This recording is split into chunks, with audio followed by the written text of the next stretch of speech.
कमला एक बहुत स्वार्थी महिला है। उसने पैसों के लिए एक ऐसे इंसान से शादी की जो पहले से शादीशुदा और एक बच्चे का पिता भी था। कमला के पति को मरे हुए एक अरसा बीत गया है। अब वो अपने सौतेले बेटे वैभव के साथ रहती है। वैभव के दिल में अपनी माँ को लेकर इतना डर है कि वो अपनी माँ के सामने एक शब्द नहीं बोल पाता। उसकी माँ जो कहती है उसको सर झुकाकर वही मानना पड़ता है। वैभव, तुमने अभी तक घर का काम क्यों नहीं किया? तुमसे कितनी बार कहा है कि सूरज निकलने से पहले तुम घर की साफ सफाई पूरी कर दिया करो। वैभव कुछ नहीं बोलता, चुपचाप सर झुकाए अपनी माँ की बात सुनता रहता है। तभी पास में खड़ा नौकर सुखराम कहता है, मालकिन, वैभव बाबा को रात से तेज बुखार है, इसलिए वो सुबह जल्दी उठ नहीं पाए।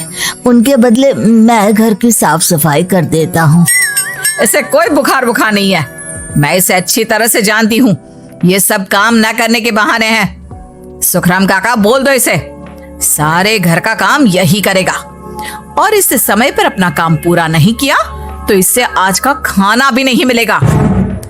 मगर मालकिन, वैभव बाबा की सच में ही तबीयत खराब है, आप एक बार देख तो लीजिए।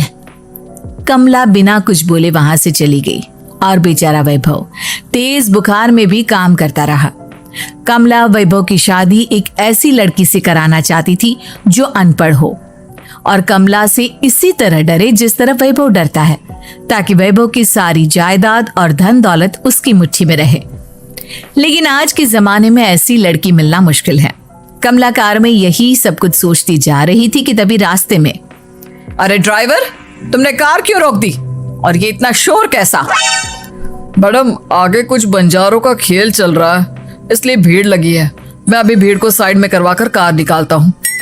ड्राइवर भीड़ को साइड करके कार निकालने की कोशिश करने लगा कि तभी कमला की नजर रस्सी पर चल रही एक फुलवा नाम की बंजारन पर पड़ी। क्यों ना मैं इस बंजारन की शादी वैभव से करा दूं? ये तो अनपढ़ लग रही है, मेरे पैरों तले दबकर भी रहेगी। मुझे अभी इसके माँ बाप से बात करनी होगी। ये सोचकर कमला ने उन बंजारों से बात की और उन्हें शाम को अपने घर बुलाया। फुलवा के माता पिता वहां उसे लेकर आ गए। उन्होंने इतना आलीशान घर पहले कभी नहीं देखा था। अच्छा हुआ आप लोग आ गए। देखिए, मुझे घुमा फिरा कर बात करने की आदत नहीं है, इसलिए सीधे सीधे मुद्दे पर आती हूँ। मुझे आपकी बेटी बहुत पसंद है। मैं अपने इकलौते बेटे की शादी आपकी बेटी फुलवा से कराना चाहती हूँ। इसके बदले में आप जो चाहो वो ले सकती हैं। तभी फुलवा की माँ कहती है, ये क्या कह रही है मैम साहब? कहीं आप हमारी गरीबी का मजाक तो नहीं उड़ा रही ना? आप मेरे बेटे से मिल लो। अगर आपको मेरा बेटा पसंद आता है तो मैं कल से ही शादी की तैयारी शुरू कर दूंगी। सुखराम, सुखराम, वैभव को लेकर आओ। फुलवा अपनी माँ के कान में फुसफुसाती है, माँ, कहीं इस मेम साहब का छोरा पागल तो ना है? फुलवा अपनी माँ से बात कर रही होती है कि वैभव वहां आता है। फुलवा उसे देखती ही रह जाती है और उसके माता पिता उसकी शादी तय कर देते हैं। शादी वाले दिन किसी को फुलवा और वैभव की बेमेल विवाह की बात समझ में नहीं आती। फिर भी एक औरत कमला से पूछ ही लेती है, कमला जी, आपने अपने इकलौते बेटे की शादी देहाती गवार से क्यों करा दी? ये बंजारन आपके घर की बहू बनने लायक तो नहीं है। कम से कम अपने स्टेटस का ही ख्याल कर लिया होता। बहू तो अपने टक्कर की लाती, आपने तो बंजारन को ही बहू बना लिया। अब कमला को समझ में नहीं आ रहा था कि इस बात का क्या जवाब दे। वो कुछ देर चुप रही और सोच समझ कर कहती है, बहन जी, आपको तो पता है आजकल के बच्चे किसी की बात कहाँ सुनते हैं। मैं तो अपनी बहू एक पढ़ी लिखी और अपनी सोसाइटी की ही ढूंढ रही थी। लेकिन मेरे बेटे ने मेरे सामने इस बंजारन को लाकर खड़ा कर दिया। बोला कि मैं शादी करूंगा तो इसी से। अब भला मैं क्या करती? मुझे अपने बेटे के सामने झुकना ही पड़ा। कमला की ये बातें सुखराम भी सुन रहा था। उसने ये सारी बातें वैभव को जाकर बता दी। काका, मैं तो फुलवा को जानता भी नहीं, फिर माँ मेरे बारे में झूठ क्यों कह रही है? अरे बेटा, तुम कितने भोले हो, तुम्हें कुछ भी नहीं पता।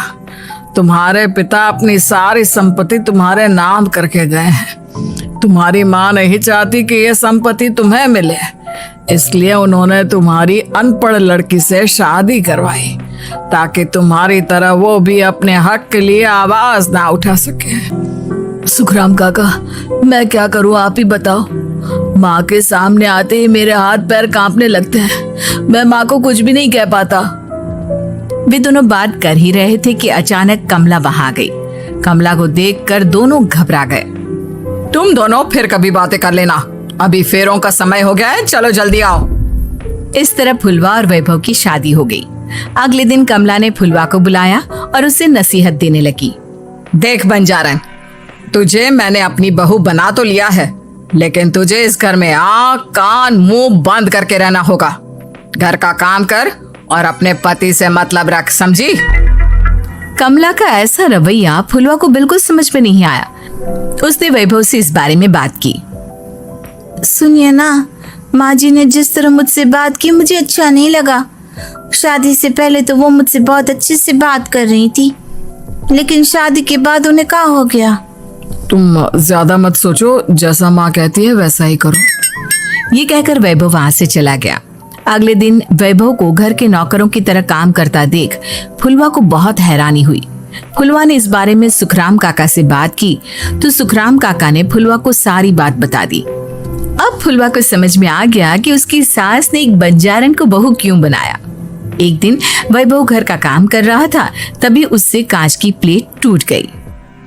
किसने गिराई ये कांच की प्लेट?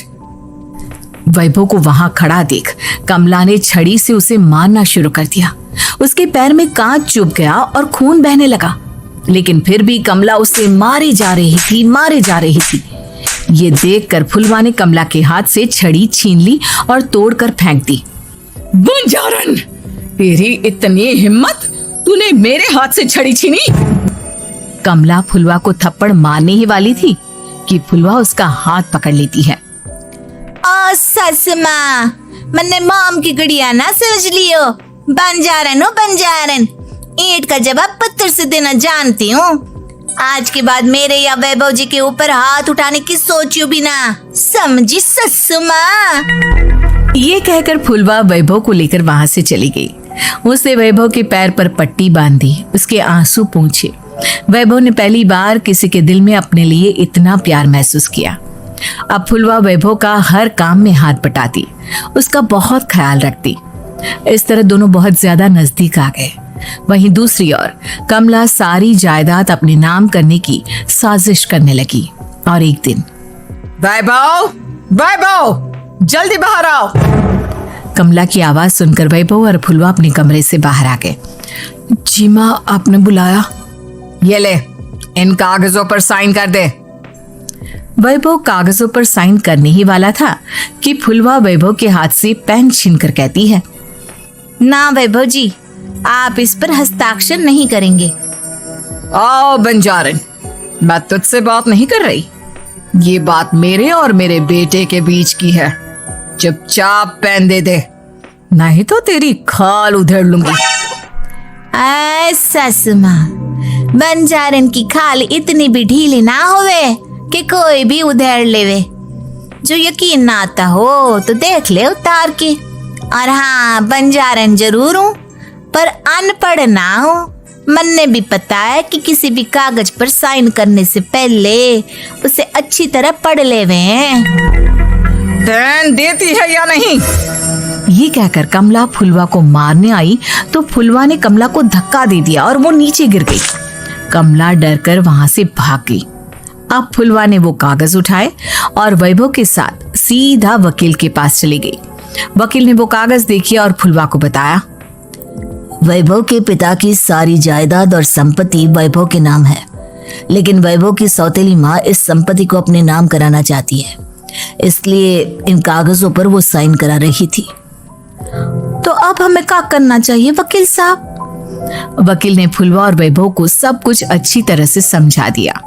अब दोनों घर पर पुलिस को लेकर पहुंचे। कमला पुलिस को देखकर घबरा गई।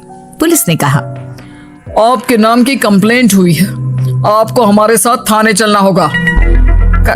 कंप्लेंट? कैसे कंप्लेंट? आप अपने सौतेले बेटे पर बहुत अत्याचार करती हो। धोखे से सारी जायदाद अपने नाम करा रही थी। अब नहीं इंस्पेक्टर साहब, जरूर ये मेरी बहू की कोई साजिश है, इससे गलत कंप्लेंट की है। मैडम, शिकायत आपकी बहू ने नहीं बल्कि आपके बेटे वैभव ने की है। कमला वैभव का नाम सुनकर दंग रह गई। जिस बेटे ने कभी उसके सामने सर नहीं उठाया था, आज वही बेटा उसके सामने पुलिस को लिए आया है। वैभव, तुम्हारी इतनी हिम्मत कि तुम पुलिस को ले आए? हाँ माँ, मैं लाया हूँ पुलिस को, और मेरे अंदर इतनी हिम्मत कभी ना आती अगर फुलवा मेरा साथ ना देती। आपने बंजारन बहू को लाकर अपने ही पैर पर कुल्हाड़ी मारी है माँ। मैडम, अब की बात खत्म हो गई हो तो चलो हमारे साथ। वैभव, मुझे माफ कर दो, मुझे थाने मत भेजो। आज के बाद मैं तुम्हें कभी नहीं मारूंगी, तुम्हें कभी परेशान नहीं करूंगी, मुझे माफ कर दो। वैभव अपनी कंप्लेंट वापस ले लेता है और पुलिस वहां से चली जाती है। वैभव अपनी सौतेली माँ से कहता है, मैंने पुलिस को वापस तो भेज दिया है, लेकिन मैं आपको माफ नहीं कर सकता। आपने बचपन से आज तक कभी मेरे सर पर हाथ नहीं रखा, हमेशा मुझे मारती रही, नौकरों की तरह बर्ताव करती रही। आप इस घर में नहीं रह सकती, चली जाइए यहाँ से। कमला घर छोड़कर चली गई और सड़क किनारे खड़ी होकर सोचने लगी, काश मैंने वैभव को माँ की तरह प्यार किया होता तो आज मैं इस तरह से बेसहारा ना हो जाती।